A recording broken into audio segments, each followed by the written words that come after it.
20号，当时在直播的情况之下获取之后，实际上我们劳动部非常的努力，那么促成在6月22号的时候，那么在我们劳动部有进行过这个长荣航空和空服员职业工会的协商。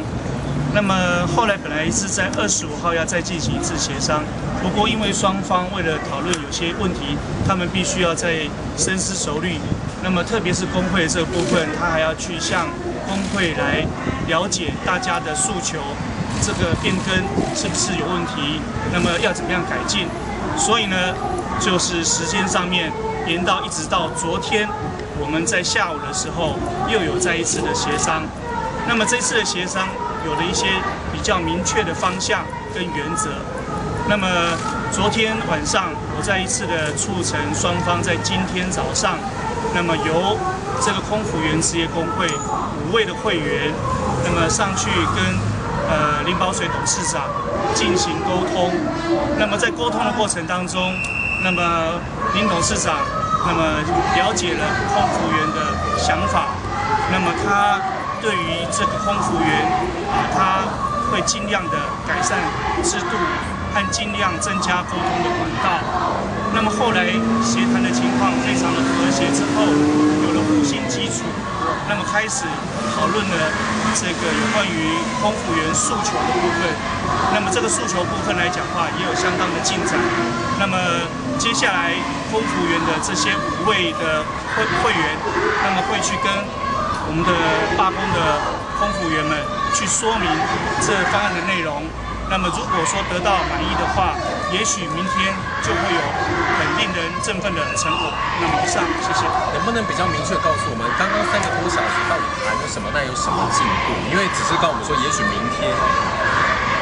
首先是有关于这个不是8大诉求以外，当时有沟通有关于公司管理的制度当中，因为这是他们非常细节的部分，那么没有办法在8大诉求里面提出来，所以呢，这董事长了解之后，他说立即改善，他们会尽快的去把这些制度当中，尽量对于空服员的一些制度，能够尽量的满足空服员的需求。已经有具体的方向，我是乐观的看。能够比较明确告诉我们大概是什么方向？因为这个还必须要经过会员在里面赌吧。等一下，还要经过会员的一个理解，所以我想这个部分因为涉及还要诉求，要让会员的了解情况下，在这边我不便说明。那有没有达到一个，如果什么双方到一个什么共识或者有一个交集，罢工就会展开？我认为方向是乐观的，是这样看，谢谢。所以有没有目前还有卡关的项目？几乎来讲，大部分都有一些具体的方向。比如说像航班跟细节部分我就不便再多说明。还有其他问题吗？今天算是一个协商吗？还是什么会议？今天来讲的话，你说它是一个协商的前奏，我觉得是可以讲一下。有没有约好下次协商的结果？他们等这个征询会员的意见之后，如果会员大致都同意的情况下，也许明天就会有具体的成果。谢谢。还有什么？就是签订团体协约。对。看起来明天没有会多少。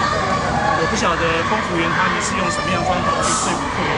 那么如果这个部分你们可以去问工会的干部啊。那你刚刚说开始那个好的结果是什么样的一个？就是签团体协约啊，签团体协约。